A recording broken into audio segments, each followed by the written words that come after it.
अब हम लोग देखेंगे पोस्टुलेट्स क्या होते हैं।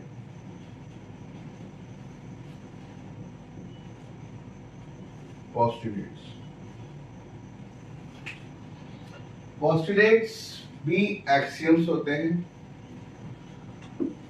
These are those axioms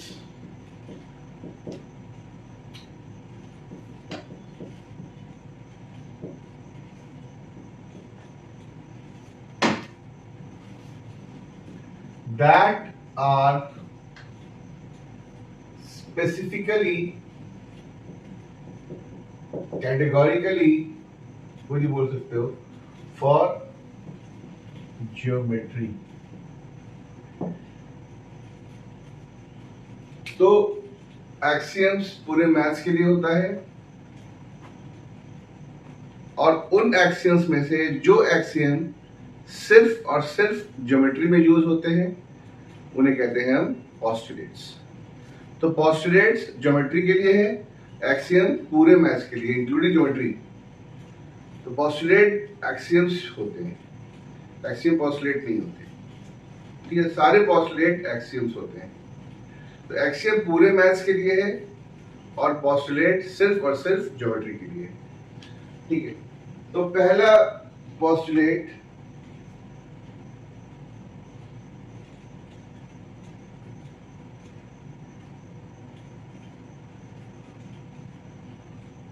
a straight line may be drawn from any point to any other point.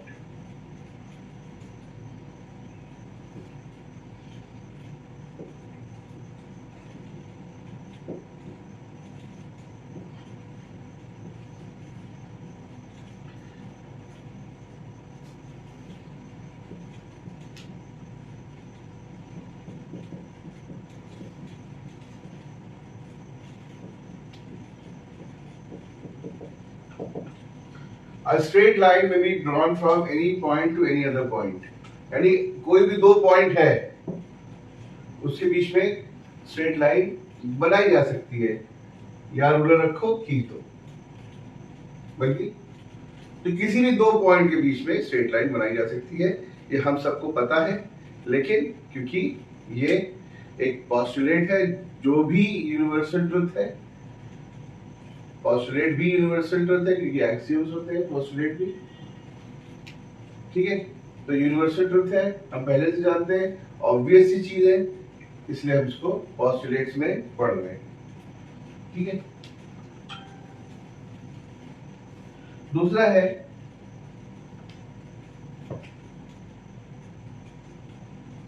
A terminated line.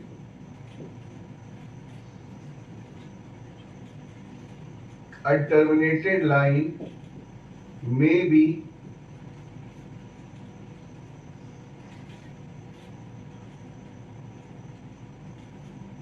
produced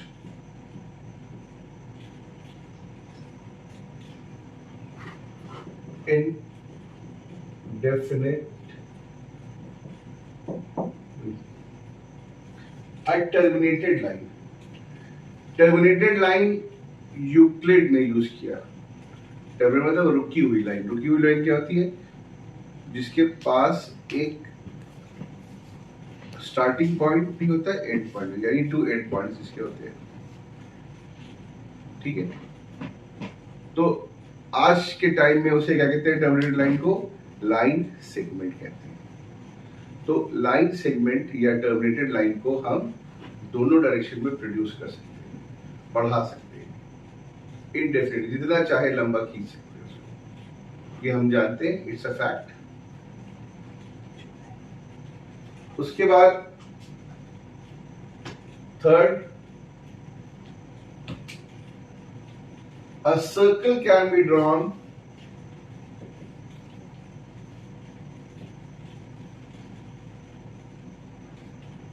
from any center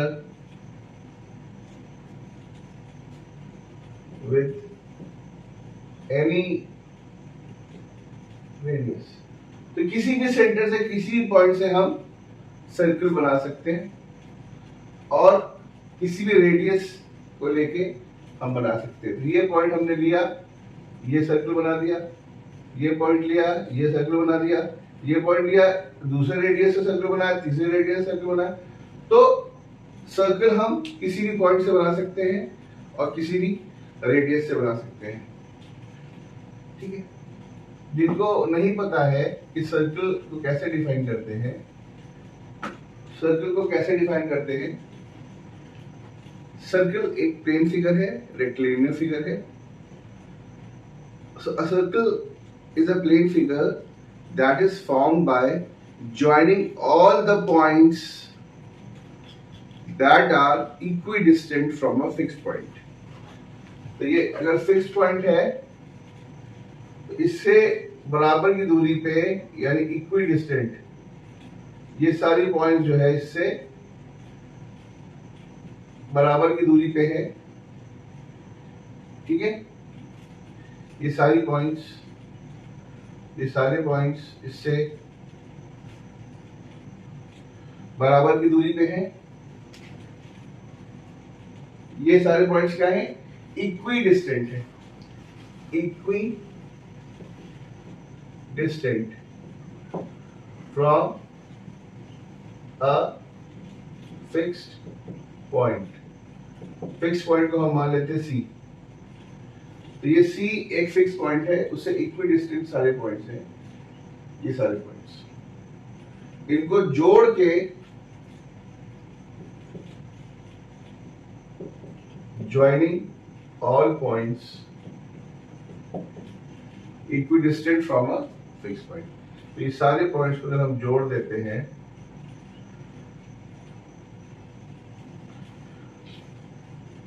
तो एक सर्कल बन जाता है। तो ये डेफिनेशन है सर्कल की। कभी तुमसे पूछा जाए कि सर्कल को कैसे डिफाइन करते हो, तो सर्कल क्या है? Circle is a plane figure which is formed by joining all the points that are equidistant from a fixed point. ठीक है,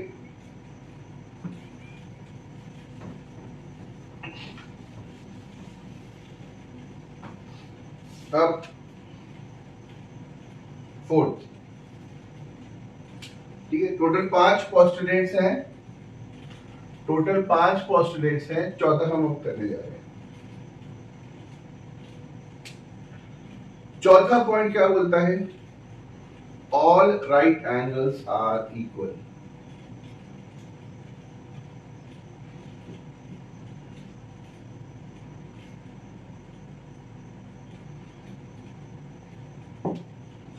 all right angles are equal.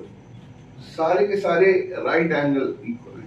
जितनी चीजें राइट एंगल पे हैं इक्वल है, यानी 90 डिग्री है। तुम्हारे घर की दीवार और जमीन के बीच में जो एंगल बना है वो भी राइट एंगल है, और छत और दीवार के बीच में जो बना है वो भी राइट एंगल है। इसी तरह से तुम जिस डेस्क पे बैठते हो वो जमीन से जो बना रहा है, डेस्क आपस में दो एजेस के बीच पे जो एंगल बन रही है, जो लेंथ और ब्रेथ के बीच में जो एंगल बन रही है वो भी राइट एंगल है। तो ये जितने राइट एंगल दुनिया में हमको दिख रहे हैं ये सब के सब बराबर है। ये सब के सब कितने हैं? 90 डिग्री है। ये हम सब लोग जानते हैं, ऑब्वियस है, यूनिवर्सल ट्रुथ है, इसीलिए ये हम पोस्टुलेट में कवर करते हैं। ठीक है, अब फिफ्थ और लास्ट पोस्टुलेट, सबसे इंपॉर्टेंट पोस्टुलेट। अब हम लोग ये जानते हैं कि ये दो लाइंस हैं पैरेलल लाइंस। ठीक है, इनको हम पैरेलल लाइंस कहते हैं, और ये कटते से कहते हैं हम transversal. Parallel lines cut intersected by the transversal line. ठीक है, जब कोई पैरेलल लाइन को कट करते ट्रांसवर्सल लाइन, ये दोनों एंगल क्या हैं? इन दोनों एंगल को हम कहते हैं को इंटीरियर एंगल्स, और ये दोनों एंगल आपस में को इंटीरियर है। तो ये दोनों एंगल आपस में को इंटीरियर है, ये दोनों एंगल आपस में को इंटीरियर है। अब होता क्या है, जब लाइंस पैरेलल होती हैं तो sum of the cointerior angles is 180 degrees. यानी अगर हम बोले ये दोनों लाइंस पैरेलल है, ये ट्रांसवर्सल है, ए बी सी डी, ये 4 एंगल्स हैं, तो angle B plus angle C is equal to 180 degrees और angle A plus angle D is equal to 180 degrees. जब sum of cointerior angles 180 degrees होता है तो इधर 180 होता है, इधर 180 होता है, बराबर ही होता है। तब उस केस में जब sum of 180 degrees, sum of cointerior angles 180 degrees होता है तो लाइंस क्या होती हैं? पैरेलल होती हैं। अगर ये 180 नहीं होगा तो लाइंस पैरेलल नहीं होंगी, और लाइंस अगर पैरेलल नहीं है तो कहीं ना कहीं जाके वो आपस में मिलेंगी जरूर, चाहे 10 इंच के बाद जाके मिले, चाहे 10 किलोमीटर के बाद जाके मिले, लेकिन मिलेगी जरूर। ठीक है, तो अगर ये दो लाइंस ऐसी हैं इस तरह से, और ये ट्रांसवर्सल ने कट किया, और ये एंगल प्लस ये एंगल, यानी अगर हम बात करें ए बी सी डी, तो ये थोड़ा सा मिलता हुआ दिख रहा है इस तरफ, तो angle B plus angle C, अगर ये 180 डिग्री से कम है, और से सुनो, 180 डिग्री से कम, अगर ये एंगल प्लस ये एंगल यानी sum of cointerior angles is less than 180 degrees, उस केस में क्या होगा कि ये जो दो लाइंस हैं ये इस डायरेक्शन में जाके इंटरसेक्ट कर जाएगी। ठीक है, और अगर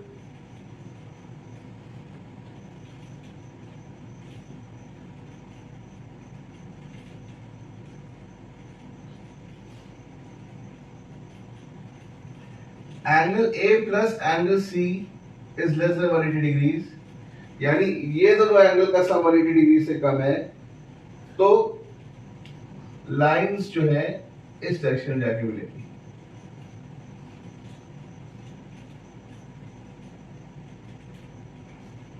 लाइंस इस डायरेक्शन में जाके मिलेगी। ठीक है, तो कहने का मतलब ये है कि जब भी दो लाइंस पैरेलल नहीं है तो वो उस डायरेक्शन में जाके मिलेंगी आगे जाके जिस डायरेक्शन में sum of interior angles is less than 180 degrees. तो जिस डायरेक्शन में इंटीरियर एंगल्स का सम जो है वो 180 से कम होगा, उस डायरेक्शन में दोनों जाके लाइंस मिल जाएंगी। चलो एक एग्जांपल दिखाता हूं मैं तुम लोगों को।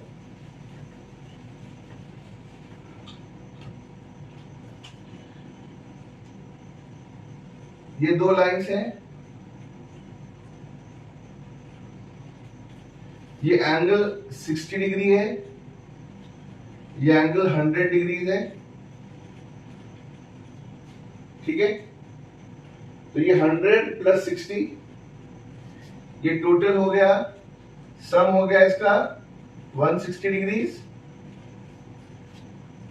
यानी कि जिस ये ट्रांसवर्सल के राइट में है, ये दोनों 160 डिग्री ट्रांसवर्सल के राइट में है, ये 120 हो जाएगा और ये 80 हो जाएगा। ये 200 है, इसका सम 200 है, इसका सम 160 है।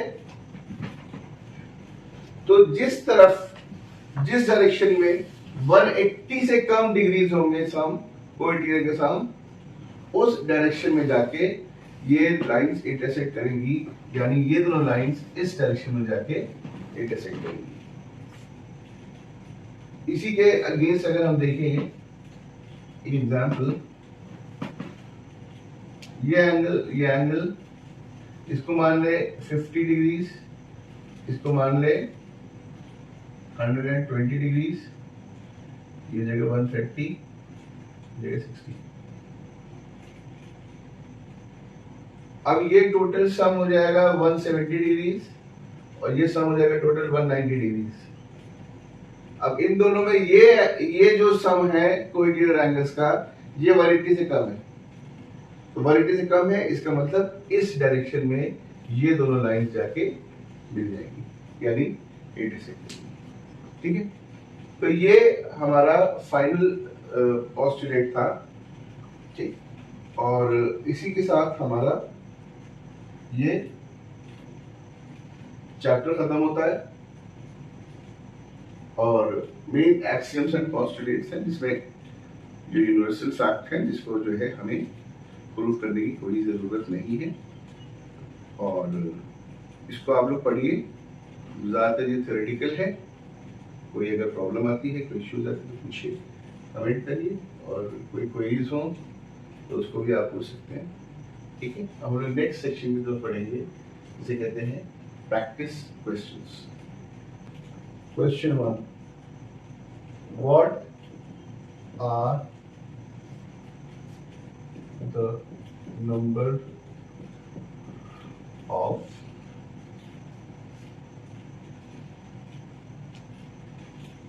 dimensions in a point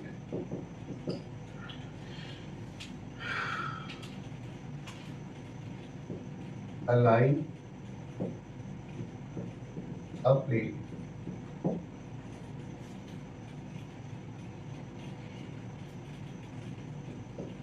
What is the difference between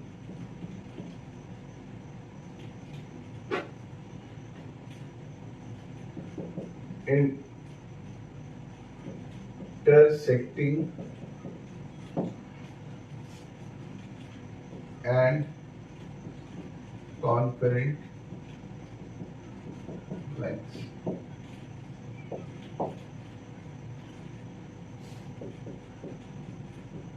Differentiate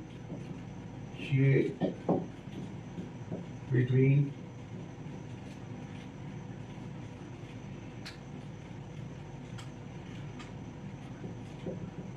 axioms and postulates.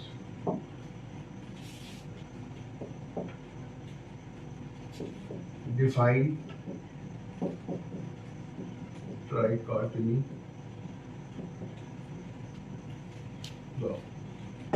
तो अगर तुम लोगों से पूछा जाता है तो इस तरह के कुछ क्वेश्चंस बनते हैं उसमें, तो ये आप लोगों के प्रैक्टिस के लिए है। इसको आप प्रैक्टिस करिए, क्वेश्चंस के आंसर्स लिखिए और मुझे कमेंट्स में, कमेंट बॉक्स में मुझे इसका आंसर बताइए।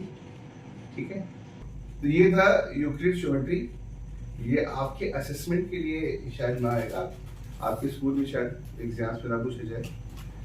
अपनी अपनी पॉलिसीज होती है स्कूल्स की, कहीं कहीं सिलेबस पे हो सकता है कवर भी किया जाए, बट एक चीज समझ लीजिए, ये है बहुत इंपॉर्टेंट, ये बेसिक्स है, इसको समझना बहुत जरूरी है। और इसको समझ के, इसको यूज करके एक्सियम्स और पोस्टुलेट्स को अप्लाई करके अगर आप कोई क्वेश्चन सॉल्व करेंगे, आप कहीं भी बताएंगे कि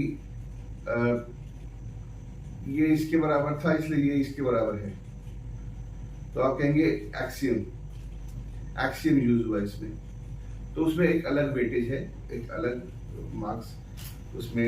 इम्प्रेसिव आंसर लिखने के लिए आप एक्सियम्स और पोस्टुलेट को यूज कर सकते हैं। ठीक है, आज के लिए इतना ही। नेक्स्ट वीडियो में फिर मिलेंगे बहुत जल्दी। Thank you so much.